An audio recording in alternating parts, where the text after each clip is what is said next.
ஒரு தேர்தல் முடிஞ்சதும் யாருக்கும் முழு மெஜாரிட்டி இல்லைன்னா என்ன பண்ணலாம்? அப்போ வரக்கூடிய ப்ராசஸ் தான் இந்த தொங்கு சட்டமன்றம். அதாவது இதை ஆங்கிலத்தில் ஹங் அசெம்பிளின்னு சொல்லுவாங்க. இந்த ஹங் அசெம்பிளி நல்லதா கெட்டதா அப்படின்னு தெரிஞ்சுக்கலாம். அது மட்டும் இல்லை, இதன் மூலயமா எப்படி கவர்மெண்ட் அமைக்கலாம் அப்படின்றதையும் இந்த வீடியோவில் நாம் தெரிஞ்சுக்கலாம். ஃபஸ்ட்டு தொங்கு சட்டமன்றம்னா என்னென்னு தெரிஞ்சுக்கலாம். இது எப்படி உருவாகுதுன்னு தெரிஞ்சுக்கலாம்.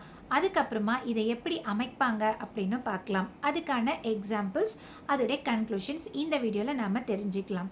ஓகே, தொங்கு சட்டமன்றம் என்றால் என்னன்னு தெரிஞ்சுக்கலாம். ஒரு மாநில சட்டமன்றத்தில் இல்லை நாடாளுமன்றத்தில் ஒரு கட்சி கூட முழு மெஜாரிட்டி எட்ட முடியாமல் இருந்ததுன்னா அந்த நிலைமைக்கு தொங்கு சட்டமன்றம்னு பெயர்.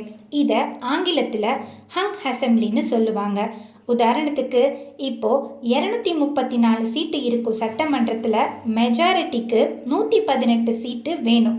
ஆனால் எந்த பார்ட்டிக்குமே 118 சீட்டு கிடைக்கலன்னா அதுதான் தொங்கு சட்டமன்றம்னு சொல்லுவாங்க. இந்த தொங்கு சட்டமன்றம் எப்படி உருவாகுது தெரிஞ்சுக்கலாமா?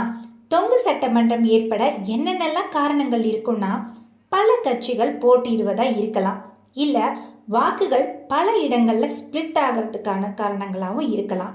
அடுத்ததாக மக்கள் கிளியர் மேண்டிடேட் கொடுக்காததாகவும் இருக்கலாம். இதனால் யாருக்கும் கிளியர் வின் கிடைக்காதுங்க. அப்போது அரசு எப்படி அமைக்கும்? இப்படி ஒரு சுச்சுவேஷன் வந்துச்சுன்னா கொலிஷியன் கவர்மெண்ட் தாங்க. அதாவது கூட்டணி அரசு. 2 அல்லது அதற்கு மேற்பட்ட கட்சிகள் சேர்ந்து மெஜாரிட்டியை உருவாக்கும். சப்போர்ட் கவர்மெண்ட், அதாவது வெளி ஆதரவு. ஒரு கட்சி மற்ற கட்சிகளின் சப்போர்ட்டை கொண்டு அரசு அமைக்கும். இல்லைன்னா ரீஎலெக்ஷன், மீண்டும் தேர்தல். யாராலும் ஸ்டேபிளாக அரசை அமைக்க முடியலைன்னா மீண்டும் எலெக்ஷன் நடக்கும். ஃபார் எக்ஸாம்பிளுக்கு சொல்லணும்னா, இந்தியா மற்றும் உலகத்தில் பல முறை இது நடந்திருக்குங்க.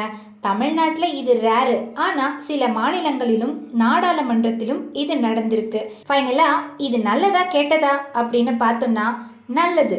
ஒரு கட்சி பவர் இல்லாமல் பேலன்ஸ் இருக்கும், டிசிஷன் கேர்ஃபுல்லாக எடுக்க வேண்டி வரும். கெட்டதுன்னு பார்த்தோம்னா அன்ஸ்டேபிள் கவர்மெண்ட்ங்க.